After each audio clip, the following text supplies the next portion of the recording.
Em 26 de outubro de 1553, Miguel Servet foi acusado de heresia e sentenciado à morte numa fogueira. No dia seguinte, ele foi amarrado a um poste, na cidade de Genebra.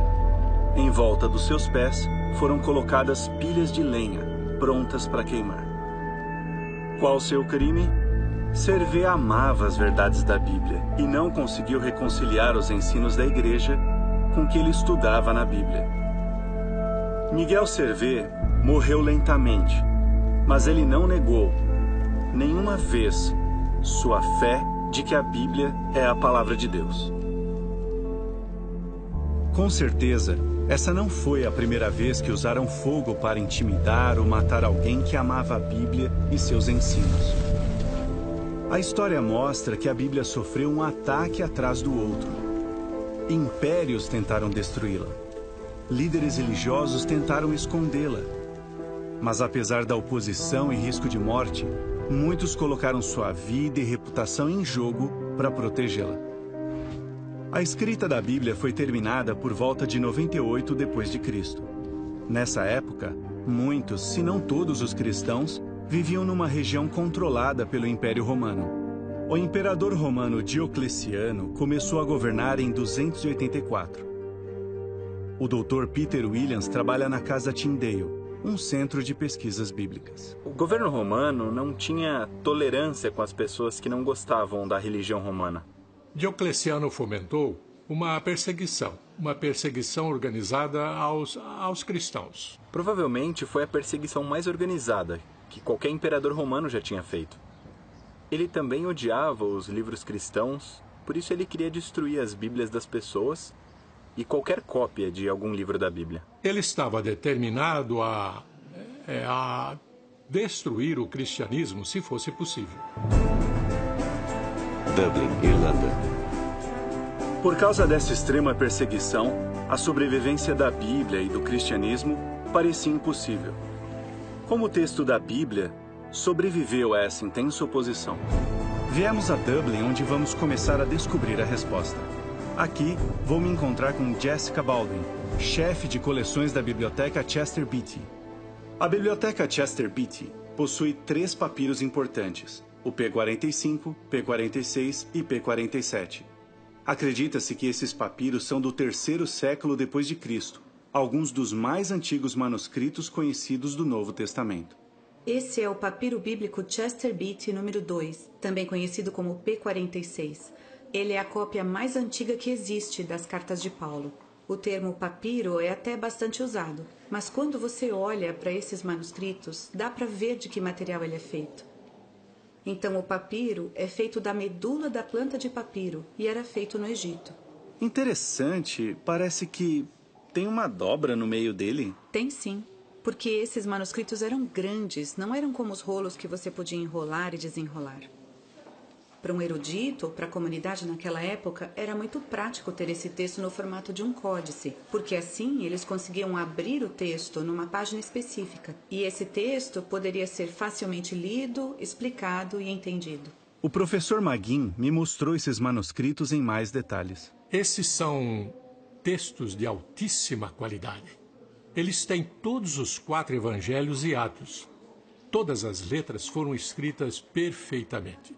As palavras estão todas alinhadas, são elegantes e organizadas. Isso por si só, eu acredito, é o resultado da fé das pessoas que os escreveram. Esse foi um trabalho muito importante e era necessário fazê-lo corretamente, precisamente e elegantemente. Eles sobreviveram porque foram colocados em vasos de cerâmica e enterrados. É evidente que esses manuscritos foram bem cuidados.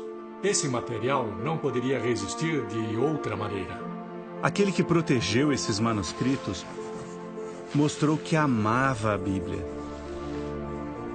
Mas, com o passar dos séculos, a Bíblia sofreu novos ataques. Inglaterra. William Tyndale foi a primeira pessoa a se empenhar em traduzir a Bíblia dos idiomas originais direto para o inglês. Tyndale nasceu no final do século XV. Ele nasceu na região de Gloucestershire, mas depois foi para Oxford. e se tornou um padre. No século XV, havia muita resistência à ideia de fazer a palavra de Deus estar disponível para todas as pessoas. As pessoas ouviam a Bíblia em latim e os padres interpretavam para elas na igreja. Elas nunca tiveram acesso livre à Bíblia em si mesma. Tyndale não foi autorizado a traduzir a Bíblia na Inglaterra. Ele foi até o bispo de Londres para pedir permissão para traduzir o Novo Testamento direto do grego, o texto original, para o inglês. Mas ele não recebeu essa autorização. Londres, Inglaterra. A oposição contra a tradução da Bíblia era tão grande que mais tarde Tyndale escreveu que não era possível fazer isso em toda a Inglaterra. Então, com a ajuda de comerciantes que concordavam com ele, Tyndale fugiu para a Alemanha, onde seria mais fácil fazer a tradução em inglês do Novo Testamento. Em 1525, sua tradução estava terminada e pronta para impressão. A Biblioteca Britânica em Londres tem a resposta do que aconteceu depois. A doutora Karen Limper-Hertz, curadora-chefe na biblioteca, vai nos ajudar a descobrir. Esse é o único exemplar da primeira edição do Novo Testamento de Tyndale, impresso em 1525 em Colônia, na Alemanha. O fragmento de Colônia é tudo o que se conhece da primeira edição do Novo Testamento de Tyndale. Só de ser um fragmento já mostra que era perigoso fazer isso. Depois de ter bebido muito, o impressor deixou escapar que estava imprimindo o Novo Testamento em inglês para alguém que se chamava William Tyndale. As autoridades descobriram e invadiram a gráfica. Ele e seus sócios fugiram, e isso é tudo que restou até hoje. Depois disso, eles foram para Worms. O fato de nem terem passado de Mateus indica que era muito perigoso fazer isso. A primeira tradução completa das escrituras gregas cristãs foi finalmente impressa em 1526 na cidade de Worms, na Alemanha. Cerca de 3.000 livros foram impressos. Antuérpia, Bélgica.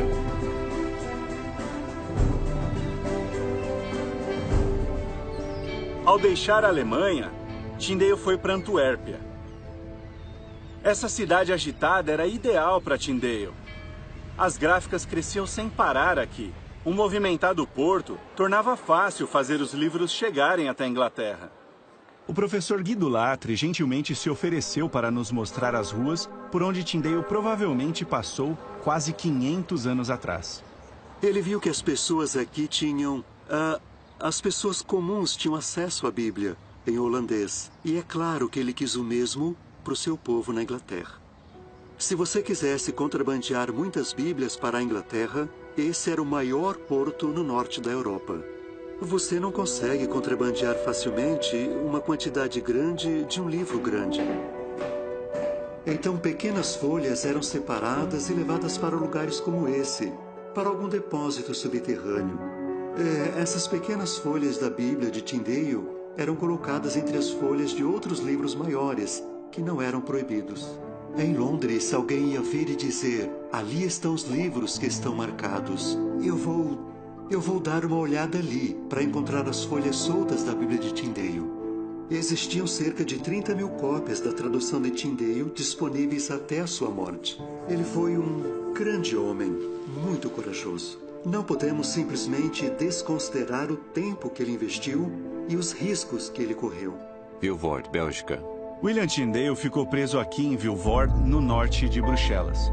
Enquanto definhava na prisão por mais de um ano, ele com certeza sabia que uma morte cruel e inevitável o aguardava. Tyndale é reconhecido por sua influência na língua inglesa.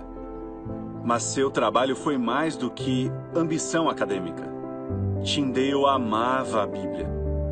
Talvez podemos dizer que ele tinha os mesmos sentimentos do salmista que disse sobre a palavra de Deus: como eu amo a tua lei.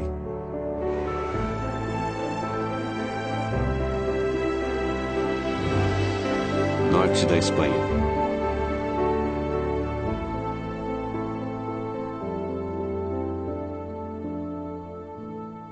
A notícia da morte de Tyndale se espalhou pela Europa. Com isso, outros que estudavam a Bíblia com certeza ficaram preocupados. Um desses homens foi Miguel Servet, que mencionamos no início. Ele nasceu aqui, na região de Aragão, no norte da Espanha. Viajamos até Villanueva de Siena para descobrir mais sobre ele. Sérgio Bates é o diretor do Instituto Miguel Servet, onde há um museu no lugar em que provavelmente foi a casa que Servet cresceu. Quando jovem, ele foi exposto a grandes problemas da religião. E isso acabou influenciando o que ele pensou no futuro sobre algumas questões polêmicas relacionadas ao cristianismo, como, por exemplo, o dogma da Santíssima Trindade. Por isso, ele quis ir mais fundo. Então, ele pensou, a verdade tem que ser encontrada na Bíblia. O Dr. Marian Hiller publicou alguns trabalhos sobre Miguel Servet. Miguel Servet foi enviado, provavelmente seguindo o conselho do seu pai, para Toulouse, para estudar direito. Em Toulouse, a liberdade era muito limitada e a leitura da Bíblia era proibida. Mesmo assim, ele começou a estudar a Bíblia profundamente. Ele tinha curiosidade intelectual. Naquela época, o principal assunto que as pessoas conversavam nas ruas em qualquer outro lugar era a religião. Em 1531, Servet publicou seu primeiro livro que se chamava Os Erros da Trindade. No seu livro, ele questionou os ensinos da Igreja sobre Deus e sobre Jesus. Ele escreveu: a Bíblia não faz menção da Trindade. Conhecemos a Deus não por nossos orgulhosos conceitos filosóficos, mas por Cristo. Em seus escritos, Servet citou ou fez referência a pelo menos 52 dos 66 livros da Bíblia. Fica claro que Miguel Servet foi um homem que amava mais os ensinos da Bíblia que de outras fontes. Servet foi preso e foi acusado de heresia. Esse foi um exemplo claro de crueldade e intolerância religiosa. Foi determinado que ele tinha que ser punido. Naquela época, a única punição que eles pensavam era a morte. Eu acho que a motivação dele foi a busca pela verdade, a necessidade de restaurar o cristianismo às suas origens. Apesar de existirem vários pontos de vista sobre os estudos de Servet, é evidente que ele foi motivado por pura sede pelas verdades da Bíblia. Ele escreveu: os céus nos deram um livro, para que com ele pudéssemos encontrar a Deus. O passado está cheio de histórias de pessoas que arriscaram e perderam a vida para ler, traduzir e entender a Bíblia. A principal motivação deles, com certeza, foi seu amor pela Bíblia. Apesar de intensa luta, a Bíblia chegou até nós. Ela sobreviveu a tentativas de destruí-la. Até mesmo sua tradução foi proibida. E muitos que tentaram ler e entender ela eram punidos com a morte. Mesmo assim, a Bíblia, a sabedoria nela, sobreviveu até hoje. Uma tradução exata do que foi escrito há muito tempo. É por isso que muitos têm tanto amor pela Bíblia.